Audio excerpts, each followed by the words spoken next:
The moment Brad opened the door, he felt his entire world pause. His blind date, Megan, stood on the porch with a nervous smile, clutching her purse like she was steadying herself. Her cheeks were flushed from the cold evening air, but that wasn't what stunned him.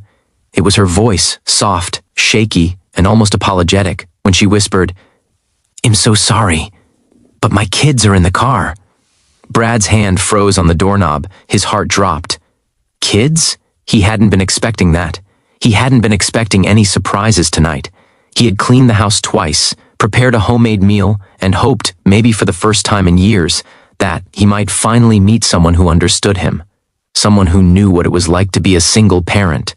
Someone who didn't see his responsibilities as baggage. But now, he wasn't sure what to think. Before we get into the story, don't forget to subscribe, like, and leave a comment if you enjoy heartwarming stories like this one.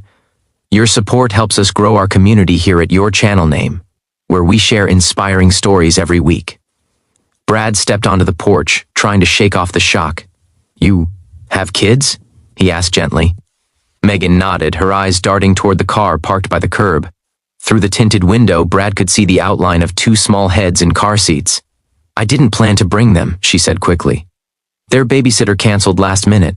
I didn't want to cancel on you too, but I understand if that's too much." Her voice cracked on the last word, and something inside Brad softened. Too much. He knew that feeling well. He had been told he was too much responsibility more times than he cared to remember. "No," he said quietly. "It's not too much. Let's go meet them." Megan blinked, like she didn't expect that answer. She whispered, "Really?" Brad smiled and nodded. "Really?" They walked together toward the car.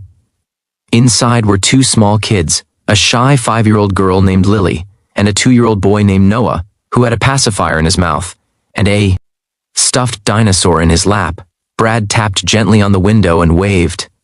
Lily hid her face behind her hands at first, but peeked through her fingers, giggling. Noah stared at Brad, then the dinosaur, then Brad again, like he was silently deciding if this tall stranger was safe. Megan looked embarrassed. "I promise they won't be any trouble. We can just get coffee somewhere quick." Brad shook his head. "No way. It's cold and they're tired. Let's all go inside. I made dinner." Megan looked stunned. "Are you sure?" "Positive." For a moment, she just looked at him like she was seeing something she hadn't expected, kindness she hadn't received in a long time.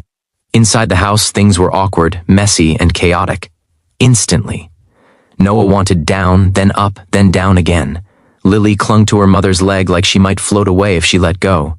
And Brad's dog, Max, a golden retriever with the emotional maturity of a toddler, began sniffing everyone like it was Christmas morning. But Brad didn't mind.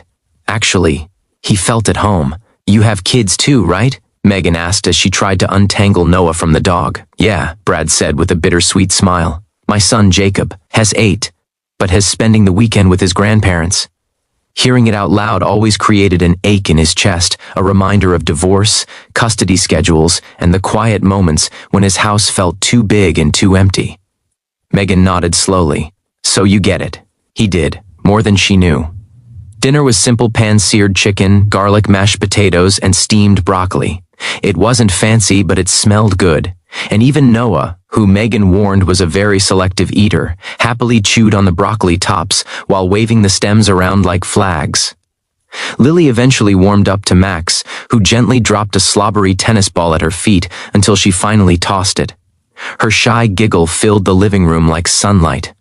Megan watched her kids with a mix of love and worry, love because they were her whole world, and worry because she felt guilty bringing them along.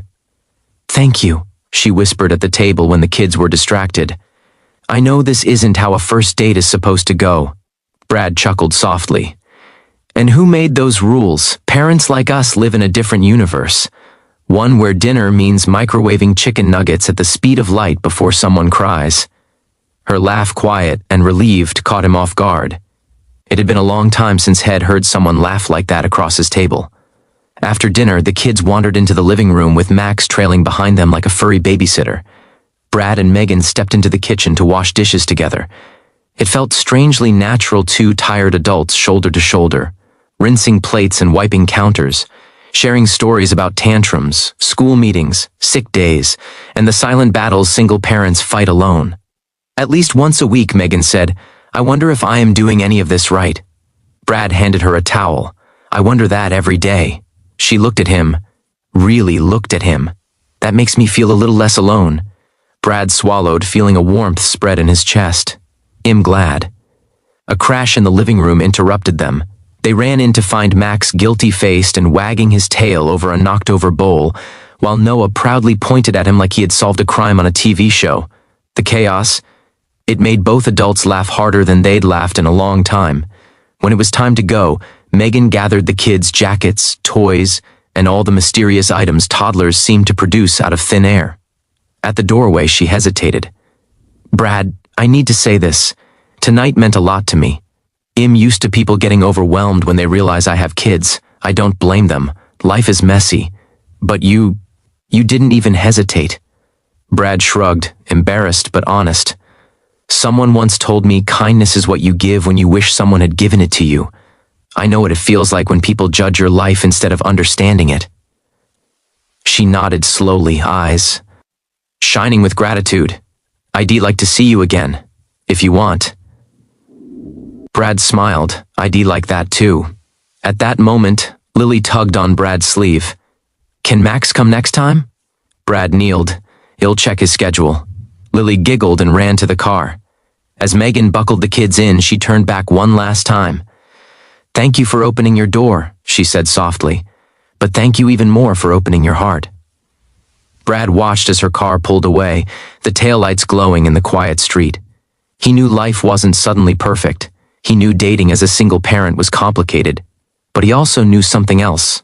Something simple, powerful, and unexpectedly beautiful. Kindness had created a chance at connection, a chance at healing, a chance at something new. In life, the greatest moments often begin with small acts of kindness, a warm dinner, an open door, a gentle understanding of someone's struggles. Brad and Megan didn't find perfection that night. They found something better, a reminder that kindness can break fear, soften loneliness, and create hope where it once felt impossible. So the next time you have a chance to be kind, take it, because you never know whose heart you might open, and you never know what beautiful story might begin because of it.